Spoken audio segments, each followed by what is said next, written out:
యెషయా రాసిన గ్రంథము 51వ అధ్యాయము 12వ వచనము. నేను నేనే మిమ్ములను ఓదార్చువాడను. చాలు. ఈరోజు ఈ వాక్య భాగం గురించి మనం ధ్యానం చేసుకుందాం. మన జీవితంలో కొన్ని రోజులు చాలా కష్టంగా ఉంటాయి.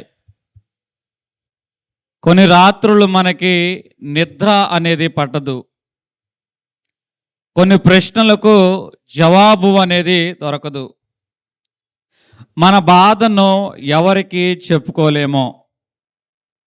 సహజంగా మనకు అనిపించే విషయం ఏంటంటే, ఇక ఇంతేనా మన బ్రతుకు, ఇంతేనా మన జీవితము, మన బాధను అర్థం చేసుకునేవారు ఎవరు, మనల్ని ఆదరించేవారు ఎవరు అంటే, జవాబు లేని ప్రశ్నలని జీవితంలోకి వచ్చినప్పుడు, నిద్రలేని రాత్రులను గడుపుచూ ఉన్నప్పుడు, కొన్ని బాధలు ఎవరికి చెప్పుకోలేని పరిస్థితి నీకు ఎదురైనప్పుడు, ఓదార్పు కరువైనప్పుడు, ఇక ఏమిటి నా బ్రతుకుకు ప్రయోజనమో అని నువ్వు అనుకుంటున్నప్పుడు దేవుడు అంటున్న మాట, నేనే మిమ్మలను ఓదార్చువాడను. అంటే దేవుడు మనుషులకు కనబడని నీ దుఃఖాన్ని చూస్తున్నాడు.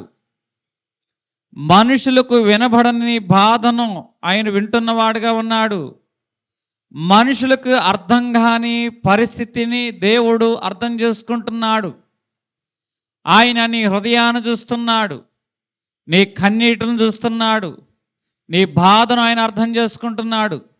మనుషులకు అది అర్థం కాకపోవచ్చు. అన్న యొక్క కన్నీరు బాధ మనుషులకి అర్థం కావడంలా, అలాగే లేయక కన్నీరు బాధ కుటుంబానికి అర్థం కావటల్లా.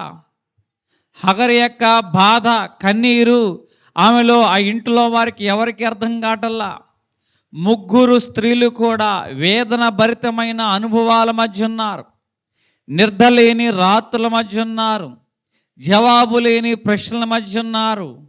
వారి యొక్క బాధ ఎవరికి చెప్పుకోలేని పరిస్థితి. అటువంటి సందర్భంలో లేయాను భర్త అర్థం చేసుకోవాలా, ఆ యొక్క హగరును ఇంట్లో వారు అర్థం చేసుకోలేదు, అన్నాను దైవ సేవకుడు అర్థం చేసుకోలేదు. అయితే మనుషుల్ని బాధ అర్థం చేసుకోకపోవచ్చు, నీ కన్నీటిని గుర్తించకపోవచ్చు.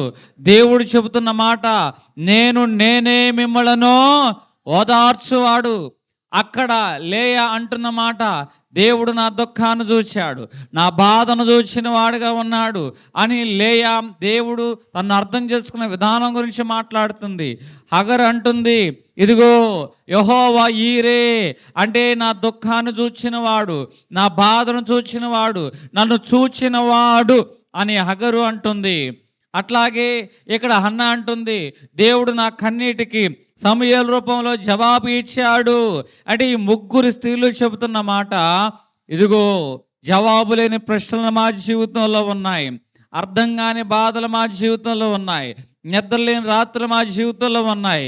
మనుషులు మా బాధను అర్థం చేసుకోలేదు, కానీ దేవుడు మా కన్నీటిని చూశాడు, మా బాధను అర్థం చేసుకున్నాడు, మమ్మల్ని ఓదార్చిన వాడుగా ఉన్నాడు.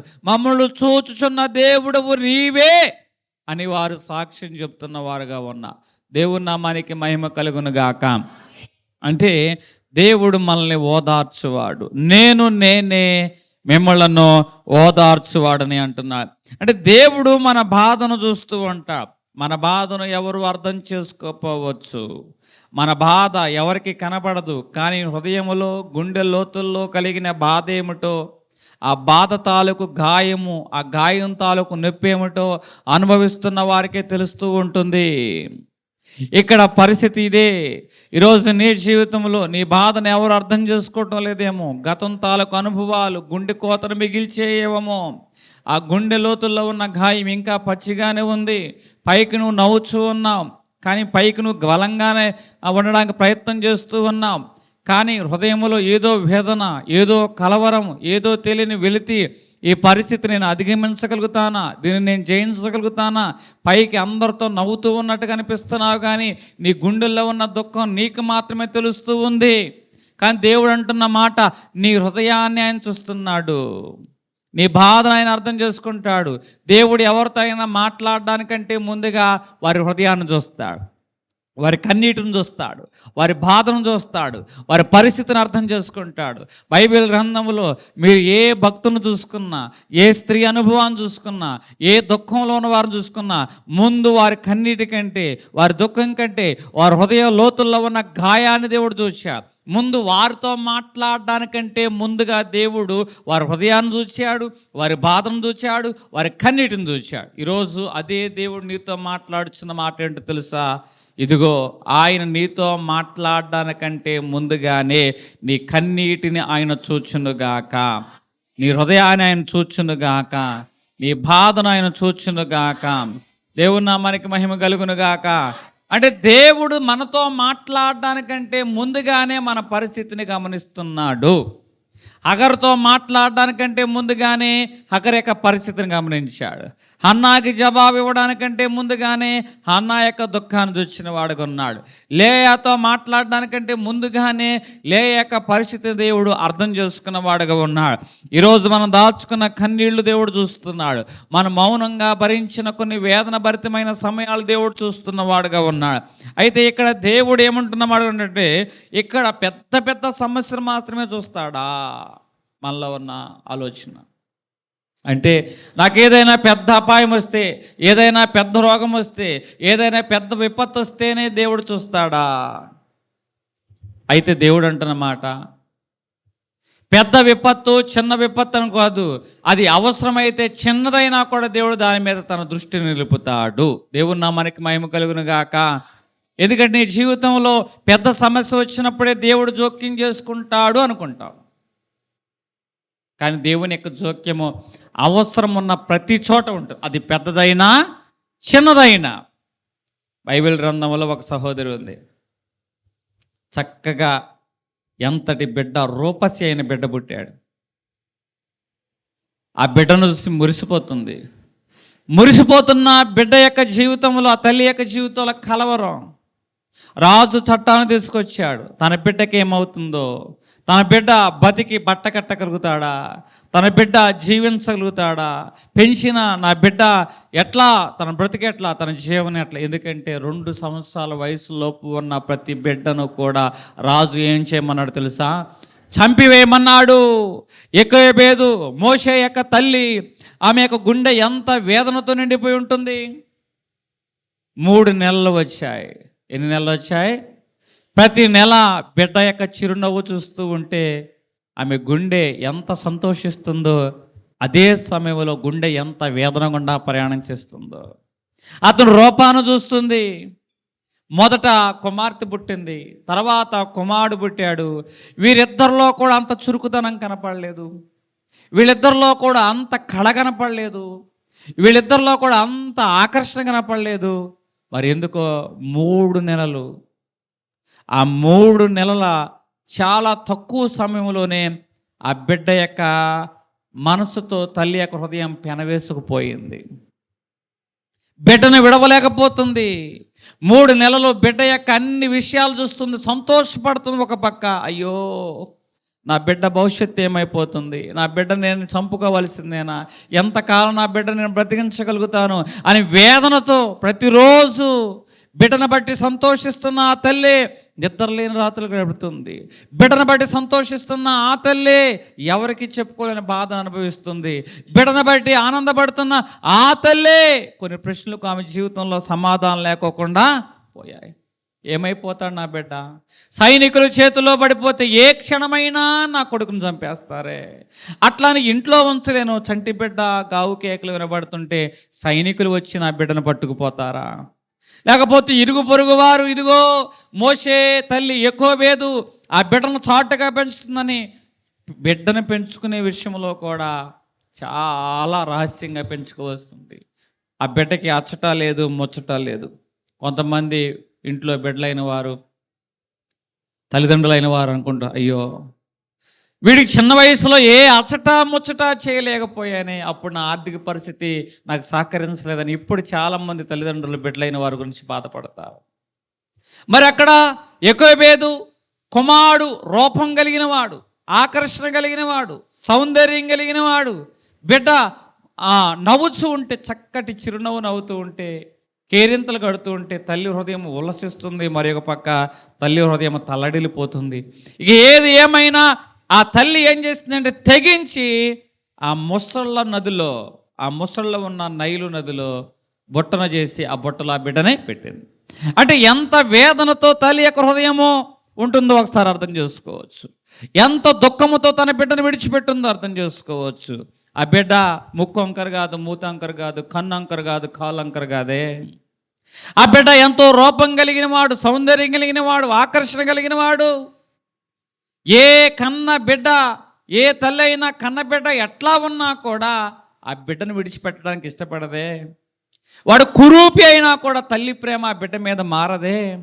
అట్లాంటి ఈ బిడ్డ రూపసి అయిన ఈ బిడ్డని ఆ యొక్క బుట్టలో పెట్టి నైలు నది నీళ్ల మీద వదిలేసింది. ఆ తల్లి యొక్క హృదయం ఎంతగా తల్లడిల్లిపోతుందో చూసారా? అయ్యా, ఇదిగో నా బిడ్డను నీటి మీద వదిలాను, కానీ నీ చేతికి అప్పగిస్తున్నా ప్రభా. ఇక మీదట నా బిడ్డ యొక్క భవిష్యత్తు నీ చేతుల్లో ఉంది ప్రభా. నేను నీళ్ల మీద వదిలాను, కానీ నా ఆశ అంతా నీ మీదే ప్రభా. నా బిడ్డకి నువ్వు ఒక భవిష్యత్తు దయచే. ఆ తల్లి వేదన పడుచు ఉన్నది, ఎంతో హృదయం కలవరంతో నిండిపోయింది. దేవుడు ఆ తల్లితో చూసి మాట్లాడుతున్నాం, ఓ యాకోబేదు, నేను నీ కన్నీటిని చూశాను, నీ దుఃఖాన్ని అర్థం చేసుకున్నాను, నీ ప్రశ్నకు నేను సమాధానం ఇవ్వబోతున్నా, నేనే నేను ఓదారుస్తాను అని యాకోబేదుతో దేవుడు మాట్లాడాడు. ఏ తల్లి అయితే మనస్సును గుండెను రాయిగా చేసుకుని నీటి మీద వదిలేసిందో అదే తల్లి యొక్క పెంపకములో ఆ బిడ్డ పెరిగేలాగా రాజ ఆస్థానములో ఆ బిడ్డకి పని చేసే తల్లిలాగా యాకోబేదును దేవుడు పంపించాడు. ఈరోజు దేవుడు నీ దగ్గర నుంచి ఒకటి దూరం చేస్తున్నాడు. దాని అర్థం ఏంటో తెలుసా? ఇంకొక క్షేమకరమైన అనుభవాల మధ్య ఆ బిడ్డను ఇంకా పెంచబోతున్నాడని అర్థం. దేవుని నామానికి మహిమ కలుగును గాక. ఓ యాకోబేదు, నీ దగ్గర ఉన్నట్లయితే భయంతోనే నీ బిడ్డను గడిపేవాడివి. నీ దగ్గర ఉన్నట్లయితే ఏ విద్య నేర్పించేదానివి కాదు, ఏ నైపుణ్యం వాడికి వచ్చేవాడు కాదు, వాడు ప్రయోజకుడిగా మార్చబడేవాడు కాదు. నీ దగ్గర నుంచి వాడు దూరం అయ్యాడు అని నువ్వు బాధపడుతున్నావు.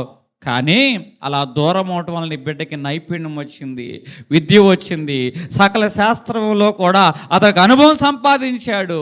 యాకోబేదును దేవుడు ఏ విధంగా ఓదార్చాడు చూసారా? ఈరోజు దేవుడు సూటిగా నీతోనేదే మాట్లాడుచున్నాడు. యాకోబేదును ఓదార్చిన దేవుడు నిన్నును ఆదరించునుగాక. హల్లెలూయా. లోకాసు సువార్త 7వ అధ్యాయం 13వ వచనంలో ఇక్కడ ఒక సహోదరి కనపడుతుంది. భర్త చనిపోయాడు, ప్రాణమంతా గుండెంతా కూడా ఉన్న బిడ్డ మీదే పెట్టుకొని జీవనం కొనసాగిస్తూ ఉంది.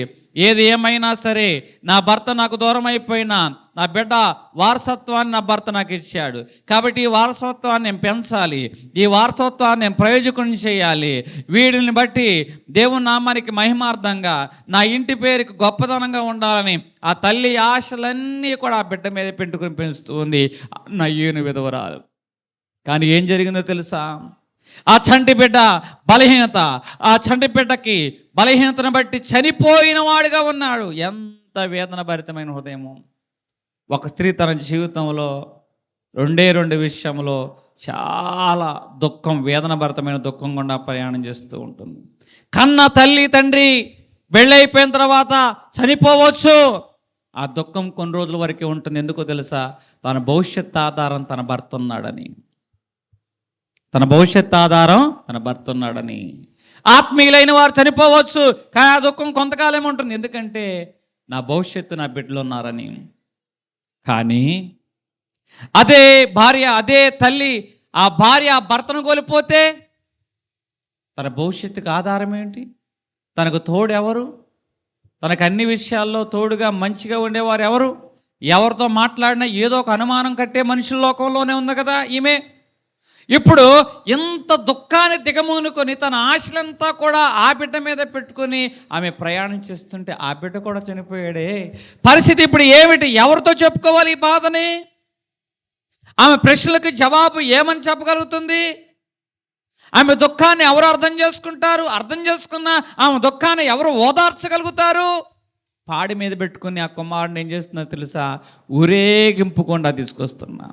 అందరి కళ్ళు చచ్చిపోయిన ఆ బిడ్డ మీదే ఉంది. కానీ ఆయన కళ్ళు ఓదార్పు లేకోకుండా ఉన్న ఆ నయ్యని విధవరాలి మీద ఉంది.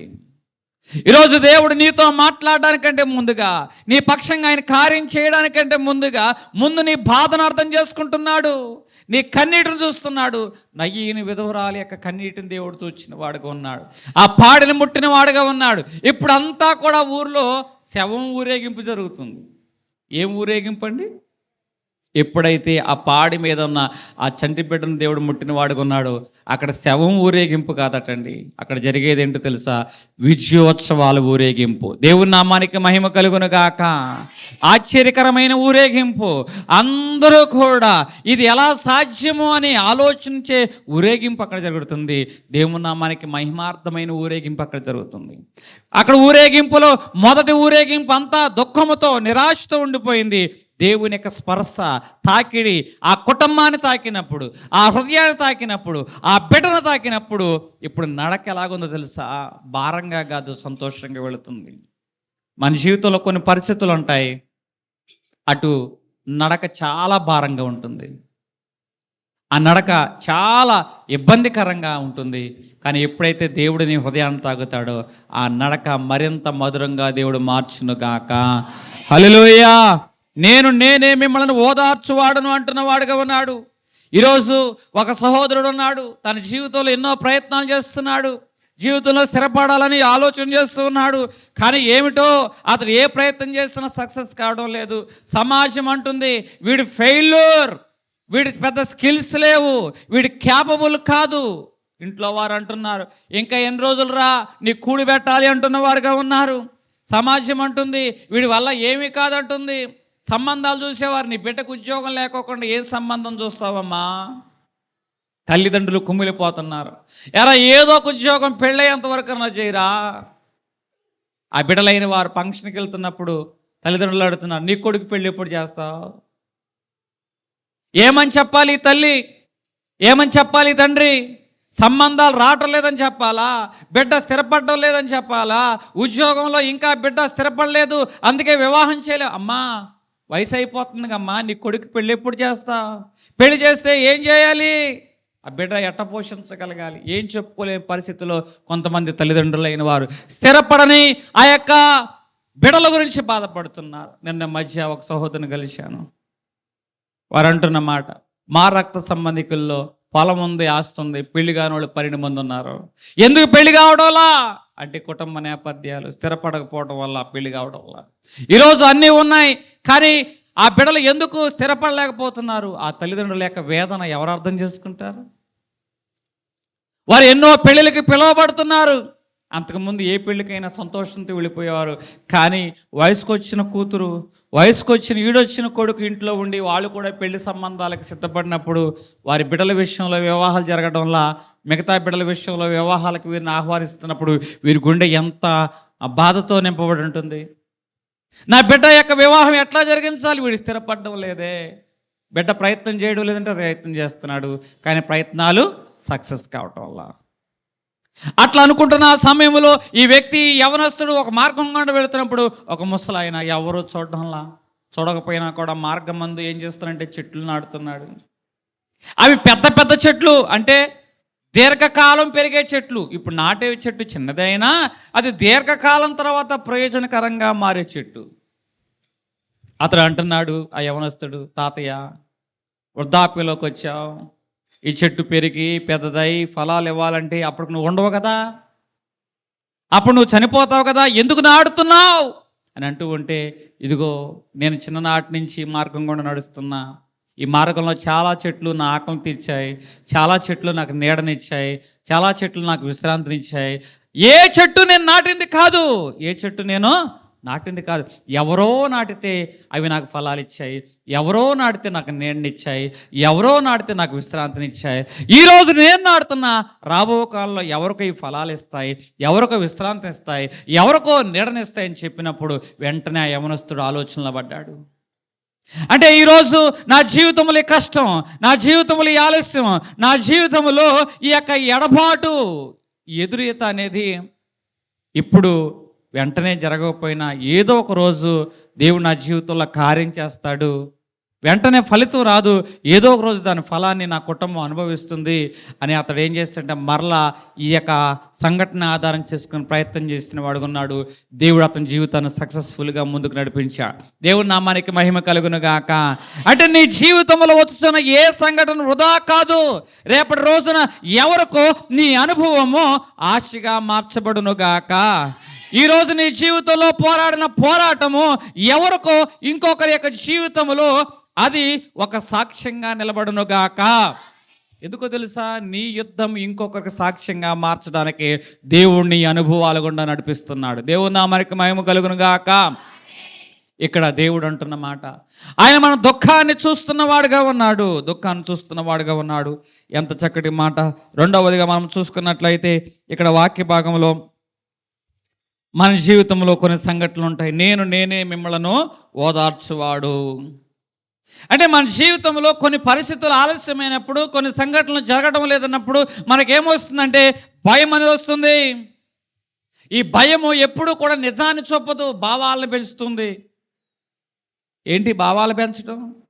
భయం అనేది మన జీవితంలోకి వచ్చినప్పుడు నిజం గురించి మాట్లాడదు. ఇదిగో నువ్వు చేతగాని వాడివి, ఇది నీ వల్ల కాదు, నీ శక్తికి మించింది, ఇది మిగతా వారు చేయగలుగుతారేమో, నువ్వు చేయలేవు, ఇది అసాధ్యమో అని ఏం చేస్తుందంటే మనసు చెప్తుంటుంది. మన జీవితంలో భయం వచ్చినప్పుడు నిజం గురించి మాట్లాడిని ఇది మనసు భావాలను అధికంగా పెంచేలా చేస్తుంది. అప్పుడప్పుడు మన జీవితాల్లో కొన్ని భయాలు వస్తాయి. లేని సమస్యలు ఊహించుకున్న సమస్య నిజమని నమ్ముతాం. దాన్ని బట్టి మనుషులను అపార్థం చేసుకుంటాం, మొదలేస్తాం. ఈరోజు నీ జీవితంలో భయం వస్తే వాళ్ళేమనుకుంటారో వీళ్ళేమనుకుంటారో అన్న భావాలు పెరిగిపోతాయి. ఎప్పుడైతే ఈ యొక్క భయం అనేది నీ జీవితంలోకి వచ్చిందో నిజం కంటే ఎక్కువగా ఏం పెరుగుతున్నాయి? భావాలు పెరిగిపోతాయి. వాళ్ళేమనుకుంటారో వీళ్ళేమనుకుంటారో అన్న భావాలే పెరిగిపోతున్నాయి. ఈ భావాల మధ్య మనుషుల్లో మంచితనాన్ని చూడడం మర్చిపోతావు, నిజాలను చూడడం మర్చిపోతావు. ఇక అన్ని అపార్థాలనే నువ్వు గమనించడం మొదలు పెడతావు. నీ భయం ఏం చేస్తుందంటే నీ ధైర్యాన్ని చంపేస్తుంది. నీ భయం ఏం చేస్తుందంటే వెలుగుని కన్నా చీకటిని చూపెడుతుంది. నీ భయం ఏం చేస్తుందంటే నిరాశ వైపు నిన్ను నడిపించేదిగా ఉంటుంది. ఖచ్చితంగా మన జీవితాల్లో భయాలు ఉన్నప్పుడు భావాలు పెరుగుతాయి, నిజాలు చూడవు. భర్తను కోల్పోయిన స్త్రీలు మనం చూసినప్పుడు ఆమెలో భయం ఉంటుంది. ఆ భయం ఏం చేస్తుందంటే నా బ్రతికేమైపోవాలి, నా కుటుంబం ఏమైపోవాలి, నా బిడ్డలు ఏమైపోవాలి అని ఆ యొక్క భావాలన్నీ పెంచేసుకుని వాస్తవంగా అప్పటి వరకు ఆమె బీపీ ఉండదు, అప్పటి వరకు ఆమె షుగర్ ఉండదు, అప్పటి వరకు ఎటువంటి సమస్య ఉండదు. ఈ భావాలు అధికంగా ఇప్పుడు నిజం కంటే ఎక్కువగా భావాలను ఎక్కువగా ఆమె పెంచుకుంది కాబట్టి చనిపోయిన రోజునే భర్త చనిపోయిన లో బీపీ పడిపోద్ది. కొన్ని రోజులకి ఏమైనా షుగర్ వచ్చేస్తుంది, కొన్ని రోజులకి ఏమైనా సైర్ అయిపోతుంది. అంటే మన జీవితంలో భయం అనేది వచ్చినప్పుడు నిజం కంటే ఎక్కువగా ఏం మాట్లాడుతుందంటే భావాలు ఎక్కువగా మాట్లాడతాయి. వాళ్ళు ఏమనుకుంటారు, వీళ్ళు ఏమనుకుంటారు అన్న భావాలే. బైబిల్ గ్రంథంలో ఒక సహోదరుడు పొద్దున్న లేచి కళ్ళు నలుపుకుంటూ బయటకు వస్తే ఎవరు కనపడుతున్నారంటే శత్రుదేశపు సైన్యం కనపడుతుంది. అయ్యో నా ఏలినవాడా, రాజు తన సైన్యాన్ని పంపించాడు, ఈరోజు వారి చేతుల్లో మనం చిక్కబడ్డాం, మనం చంపబడతాం, మనం బంధించబడతాం, ఇంతటితో మన బ్రతుకు అయిపోయింది అని ఎలీషా సేవకుడు మాట్లాడుచున్నాడు. ఎలీషా బయటకు వచ్చాడు. అంటే సేవకుడు భయములో ఉన్నాడు కాబట్టి భావం పెరిగింది. ఏమిటి ఆ భావం? వారు మనల్ని బంధిస్తారు, వారు మనల్ని చిత్రహింసలు చేస్తారు, వారు మనల్ని మరణంలోకి నడిపిస్తారు, నిజాన్ని చూడనేయడం లేదు, సత్యాన్ని గమనించడం లేదు. మనలో భయం అనేది ఉన్నట్లయితే భావాలు పెరిగిపోయి నిజాన్ని అర్థం చేసుకోం, సత్యాన్ని గమనించాం. కానీ ఎలీషా దేవుని బట్టి ధైర్యం కలిగిన వాడు, సత్యాన్ని చూస్తున్నాడు, దేవుని కాపుదలు చూస్తున్నవాడుగా ఉన్నాడు. భావాల గురించి మాట్లాడడం లేదు, సత్యం మాట్లాడుతున్నాడు. ఓ సేవకుడా, వీడి కళ్ళు తెరవబడినట్లయ్యా, వీడికి నీ పక్షంగా నువ్వు పంపించిన సైన్యాన్ని చూపించు. ఎప్పుడైతే వాళ్ళు భయం తగ్గిందో దేవుని సైన్యాన్ని చూడగలిగిన వాడుగా ఉన్నాడు. అంటే మన జీవితంలో భయాలు అనేది వచ్చినప్పుడు సత్యాన్ని గమనించం, భావాలకే ఎక్కువగా ప్రాధాన్యత ఇస్తూ ఉంటాం. ఇక్కడ 10 మంది వేగుల వారు ఆ యొక్క ప్రాంతాన్ని కానా ప్రాంతాన్ని చూడడానికి వచ్చారు. వారు నెఫానీలు సెఫానీలు చూసిన వారు ఉన్నారు, వారు దేహదారుఢ్యులు.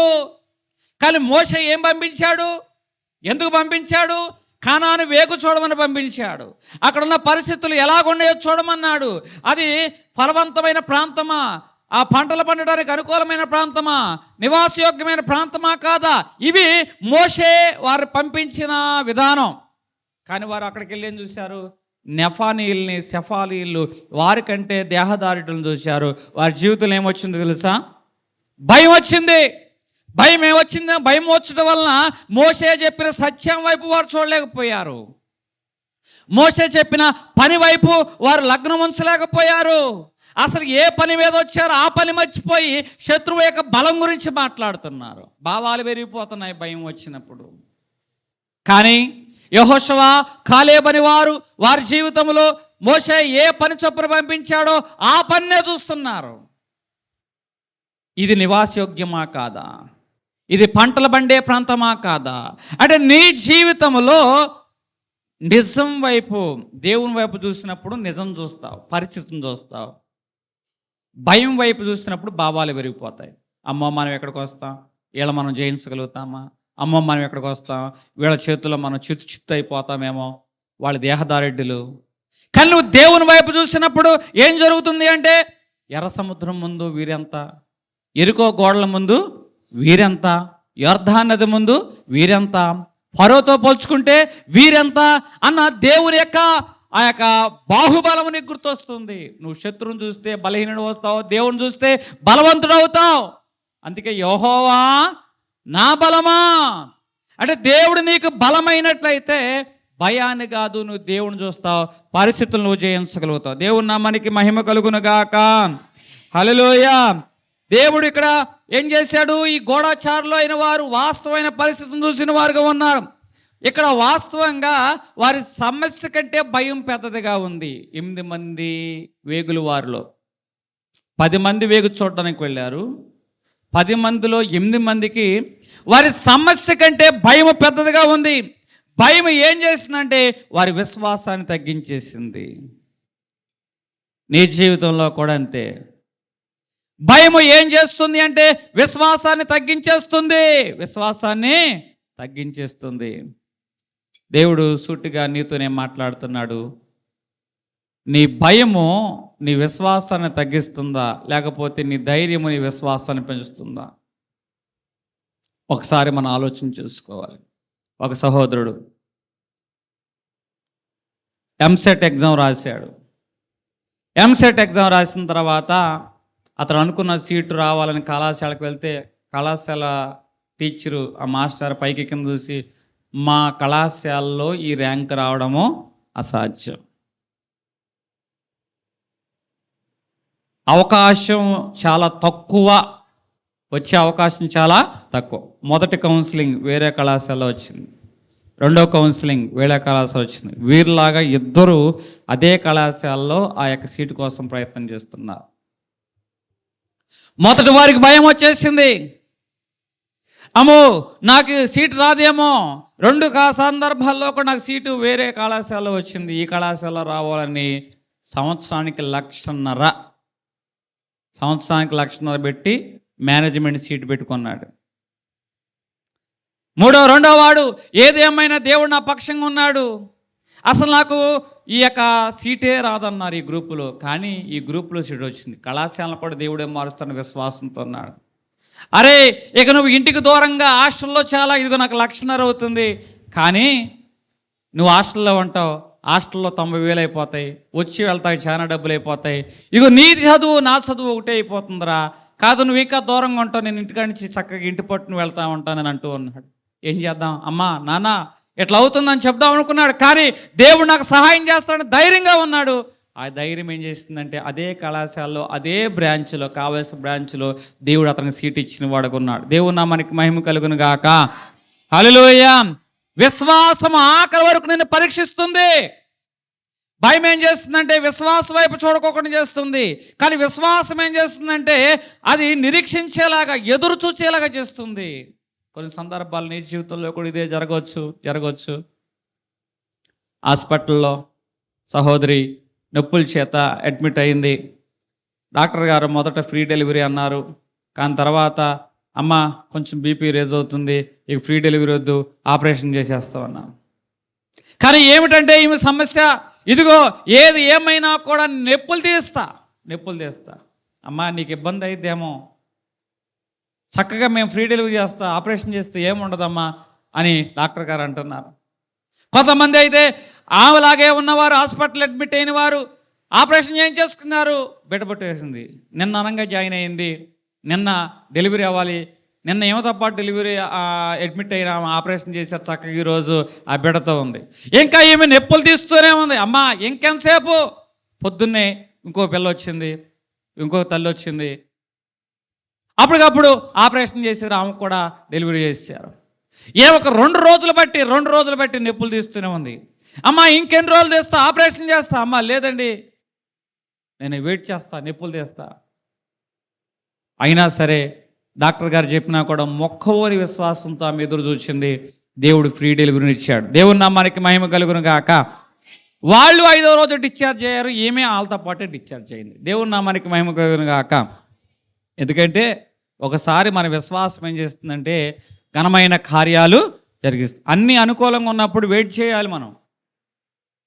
కొన్ని పరిస్థితులు మనకు అననుకూలంగా ఉంటాయి, అయినా విశ్వాసంతో ఎదురు చూడు, ఆఖరి నిమిషం వరకు ఎదురు చూడు, దేవుని యొక్క మహిమను నువ్వు చూచుదువుగాక. ఎందుకంటే మన జీవితాల్లో కూడా కొన్ని సందర్భాల్లో ఏదైనా పని చేయాలంటే భయం అనిపిస్తుంది. వ్యాపారం మొదలు పెట్టాలనుకున్నాడు, ప్రార్థన చేయమన్నారు, సరే మొదలు పెడదాం, ప్రార్థన చేయమంటే ఆయన వచ్చి అంటున్నాడు మీరన్నా చెప్పండి అన్నాడు. అదేమిటండి వ్యాపారం మొదలు పెట్టమని ప్రార్థన చేయమని నాకు వచ్చింది, మీరేంటి ఏమని చెప్పాలి, వ్యాపారం వద్దని చెప్పు, వ్యాపారం వద్దని చెప్పు. సరే మీ దగ్గర ఇంకేమైనా బెటర్ ఐడియా ఉందా, చక్కగా కూలికి వెళ్తే ఏ రోజు కూలికి వెళ్తే ఆ రోజు హ్యాపీగా డబ్బులు వచ్చేస్తాయండి, హ్యాపీ. ఇప్పటికే నడుము అరిగిపోయింది అన్నయ్య, 2 పూసల మధ్య గ్యాప్ వచ్చింది అంటున్నారు, ఇక ఆమెను ఇంకా ఈ కూలి పని నిమిత్తం పంపిస్తే ఆ మిగతా 3 పూసల మధ్య కూడా గ్యాప్ వస్తుంది, నడువుతో ఆగదు, అది వెన్నుపూస మెండనరాలకు వెళ్ళి మెండనరాలు కూడా గ్యాప్ వస్తుంది అని అంటూ ఉంటే ఆయన నడువరిగిపోతాకనే సిద్ధపడుతున్నాడు, కానీ వ్యాపారం ప్రారంభించడానికి సిద్ధపడలేదు. సరే మేము ప్రార్థన చేస్తాం వెళ్ళండి అని చెప్పారు. మళ్ళా 3వ రోజు వచ్చారు, ఏం చేద్దాం బాబు అంటే ఒకటే ఒక మాట చెప్పాను, ఇప్పుడున్న మీ యొక్క ఆరోగ్య పరిస్థితిని బట్టి నష్టం వచ్చినా మీరు వ్యాపారాన్ని మొదలు పెట్టండి అని నేను ప్రార్థన చేస్తా, ధైర్యంగా మీరు వ్యాపారం మొదలు పెట్టండి అని ప్రార్థన చేసి దేవుని నామానికి మహిమకరంగా మొదట అక్కడ ఎవరు రారనుకున్నారు. అక్కడ రోజువారీ దినచర్య కూలీ చేసే వాళ్ళు ఎవరు లేరు, ఎంతో కొంత సొమ్ము ఉన్న వాళ్ళు ఉన్నారు. సొమ్ము ఉన్న వాళ్ళ దగ్గర వ్యాపారం చేస్తే అసలు వ్యాపారం నడవదు, రోజువారీ కూలోళ్ళ దగ్గర వ్యాపారం చేస్తే నడిసిద్ది అని అనుకున్న అనుభవాలు భర్త ఎన్ని చెప్పాడు అనుకున్నారు. ఈయన వ్యాపారం భార్యని వ్యాపారం అందే, కానీ ఆ వ్యాపారం గురించి భర్తే ఊరంతా తిరిగి వచ్చాడు, దేశమంతా తిరిగి వచ్చాడు, ఎక్కడ సక్సెస్ అయ్యిద్దని లోతంతా తెలుసుకున్నాడు. నిజంగా నువ్వు దేవుని యందు విశ్వాసం ఉంచినట్లయితే ఎక్కడ అసాధ్యం అనుకుంటావు అక్కడ దేవుడు సాధ్యపరుస్తాడు. దేవుని నామానికి మహిమ కలుగును గాక. అంటే సొమ్ములున్న వాళ్ళు కూరగాయలు కొనుక్కుంటారు కదా. ఇప్పుడు దేవుడు అదే సొమ్ములు ఉన్న వారిని ఆ కూరగాయ కొట్టుకు పంపించాడు, ఆ కొట్టు సక్సెస్ఫుల్గా ముందుకెళ్తుంది. దేవుని నామానికి మహిమ కలుగును గాక. భయము నిజం వైపు చూడనీయదు, భయము ఆశావాద దృక్పథంలో ఉండనీయదు. కానీ నువ్వు విశ్వాసం ఉంచినట్లయితే దేవుడు ఆశ్చర్యకార్యాలు నీ పక్షంగా జరిగించును గాక. నేనే మిమ్మల్ని ఓదారుస్తాను అంటున్నాడు. నీ జీవితంలో కూడా దేవుడు అంటున్న మాట, ఏ పరిస్థితి నీలో ఉన్నా కూడా నువ్వు దేవుని యందు ముందుకు వెళ్ళి విశ్వాసం ఉంచి. మన రాత్రి కూడా ప్రయాణం చేస్తూ ఉంటాం, ప్రతి శబ్దం కూడా మనకేమనిపిస్తుందో తెలుసా, భయం అనిపిస్తూ ఉంటుంది. కానీ నీకంటే ముందు నుంచి ఎప్పటి నుంచో ఆ సాయంత్రం 6 గంటల కాడి నుంచి ఆ లైట్ వెలుగుతూనే ఉంది, ఆ లైటు వెలుగుతూనే ఉంది. ఆ లైట్ వెలుగుతూ ఉన్నా కూడా ప్రతి శబ్దం నీకేమనిపిస్తుంది, భయంగానే. అంటే భయం ఏం చేస్తుందంటే నిజాన్ని చూడనీయకోకుండా చేస్తుంది. భయం ఏం చేస్తుందంటే అడుగు ముందు వేయనీయకోకుండా చేస్తుంది. కానీ ఆ సహోదరి మొదట భయపడింది, కానీ ధైర్యం తెచ్చుకుంది. ఇదిగో ఈ వెలుగు ఎప్పటి నుంచో ఉంది, కానీ నాలో ఈ భయం ఏం చేస్తుందంటే వెలుగును చూడనీయటంలా, చీకటిని చూడనిస్తుంది, నిజాన్ని చూడనీయటంలా భయం వైపు చూస్తుంది. అంటే నా దృష్టి భయం మీద ఉంది కాబట్టి దేవుని మీద నుంచి తొలగిపోయింది అని తన దృష్టిని, అయ్యా నేను ఎక్కడున్నా నువ్వు నాతో పాటు ఉన్నావు అని తన దృష్టిని దేవుని మీద పెట్టుకుంది. భయాన్ని అధిగమించి ఆ చీకటిలో ఒంటరిగా ఆమె నిర్భయంగా ప్రయాణం చేయగలిగింది. దేవుడు నిన్ను ఓదార్చే క్రమంలో మొదటగా ఆయన నీకు తోడుగా ఉంటాడు. నేనే ఓదార్చుతాను అంటున్నాడు. అంటే దేవుడు ఓదార్చే విషయంలో ఎక్కడో ఉండి అది చేయి ఇది చేయడంటండి, మన ప్రక్కనే ఉంటాడు. ఆ రోజు అగర దగ్గరికి రాలేదా దేవుడు? ఆ రోజు అన్నా ప్రార్థన దేవుడు ఆలకించలేదా? ఆ రోజు నయ్యను విధవరాల దగ్గరికి రాలేదా? ఆ రోజు జక్కయ్య దగ్గరికి రాలేదా? ఆ రోజు బావి దగ్గర ఉన్న స్త్రీ దగ్గరికి రాలేదా? నశించిపోతున్న 12 సంవత్సరాల రక్తస్రావం దగ్గరికి రాలేదా? నశించిపోతున్న పాపాత్మ స్త్రీ దగ్గరికి రాలేదా? నువ్వు రాకమునిపే ఆయన నీ దగ్గరికి వస్తాడు. అది దేవుని ప్రేమ, ఓదార్చే ప్రేమ. కొంతమంది మనుషులు ఉంటారు, మనుషులు చచ్చిపోయారు అనుకో, ఈ అమ్మ ఎందుకు రాలేదు, చచ్చిపోయారా మాకు చెప్పారా ఏంటి అంటే, చచ్చిపోతే నీకు చెప్తేనే వస్తావేంటి కబురు? నేను చెప్తున్నమాట, ఓదార్చే మనసు నీలో ఉన్నట్లయితే సావు కబురు నీకు వినపడితే చాలు, నీకు ఎవరు పిలిచారని కాదు ముఖ్యం, వెంటనే వచ్చి నీ ఆదరణ కుటుంబానికి చూపెడతావు. దేవుని నామానికి మహిమ కలుగును గాక. ప్రేమ నిర్లక్ష్యం చేయదు, ప్రేమ పరిగెట్టిస్తుంది. నీలో నిజమైన ప్రేమ ఉన్నట్లయితే బేసజాలు చూడదు, ఇగోలు అహంకారాలు చూడదు, అది పరిగెట్టేలాగా ఓదార్చేలాగా చేస్తుంది. దేవుని ప్రేమ అట్లాంటిది. నువ్వు పిలవకపోయినా, నువ్వు ఆయన దగ్గరికి రాకపోయినా ఆయనే నీ దగ్గరికి వస్తాడు. ఆయనే పేరు పెట్టి నిన్ను పిలుస్తున్నాడు. దేవుని నామానికి మహిమ కలుగును గాక. ఆ ప్రేమలో ఏమి లేదంటే మత్సరము లేదు, ఆ ప్రేమలో ఏమి లేదంటే కల్మషము లేదు. అది తల్లిదండ్రులకు మించిన ప్రేమ, భార్యాభర్తలకు మించిన ప్రేమ, అన్నాతమ్ములకు మించిన ప్రేమ. అది విడువనది, ఎడబాయినది, వాడబారనది, యుగ సమాప్తి వరకు తోడయుండే ప్రేమ. నువ్వు మరిచిన ఆయన మరవని ప్రేమ ఆ ప్రేమ. అందుకే ఆ ప్రేమ ఏం చేస్తుందంటే సిలువలో నీ కొరకు ప్రాణం పెట్టేలాగా చేస్తుంది. దేవుని నామానికి మహిమ కలుగును గాక. నిన్ను ఓదార్చడానికే ఆ ప్రేమ నీ కొరకు సిలువలో మరణించింది. దేవుడు మన జీవితాన్ని ఓదార్స్తానంటుంది. 2 కొరింథీ రాసిన పత్రిక 1వ అధ్యాయం 3వ వచనము.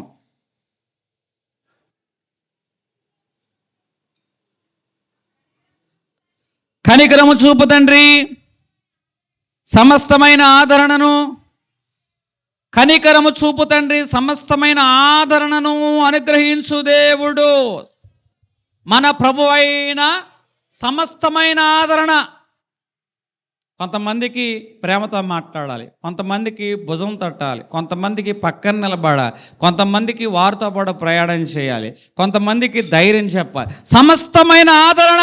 నీకు ఏ ఆదరణ, ఏ విధంగా అయితే ఆదరణ పొందుతావో ఆ విషయంలో దేవుడు ఆదరణ. ఇక్కడ నయోమి రూతు యొక్క జీవితంలో చూసుకున్నట్లయితే మా జీవితం ముగిసిపోయింది అనుకున్నారు, ఇంతే మా బ్రతుకనుకున్నారు. కానీ వారు బెత్లెహేముకు వచ్చటం వలన దేవుడు బోయాజు ద్వారా ఒక ఆదరణ దయచేసిన వాడిగా ఉన్నాడే. ఆమె యొక్క కుటుంబాన్ని దేవుడు ఓదార్చిన వాడిగా ఉన్నాడే. ఆ నయోమితో అంటాడు, 7 కుమారుల కంటే శ్రేష్టమైన కోడల్ని ఇచ్చాడటండి. 7 కుమారుల కంటే శ్రేష్టమైన కోడలు ఎవరు? రూతు. ఎంతటి ఆదరణ నయోమి పొందింది. అలాగే ఆ యొక్క రూతు యొక్క విషయంలో దేవుడు ఎంతటి ఆదరణ ఇచ్చాడు. ఆ యొక్క బోయాజుకు భార్య అయ్యేలాగా ఏ పొలములో పరిగేరుకుందో, ఏ దుఃఖముతో, ఏ వేదనతో ఆ జీవనం సాగించిందో అదే పొలానికి యజమానిగా చేశాడే. యేసుక్రీస్తు ప్రభువారు వంశవల్లో చోటిచ్చిన వాడుకున్నాడే. దేవుని యొక్క ఓదార్పు ఎట్లా ఉంటుందో తెలుసా? అది నీ ఒక కుటుంబానికే ఆగిపోదు, అది తరతరాల వరకు ఆ ఓదార్పు కొనసాగించబడుతుంది, అది ఆశీర్వాదంగా మార్చబడుతుంది. హల్లెలూయా. దేవుడు గనక నిన్ను ఓదార్చాడంటే నీ కుటుంబం ఆశీర్వాదంలో నడిపించబడబోతుంది. ఇక్కడ మరి యొక్క కుటుంబం కనబడుతుంది.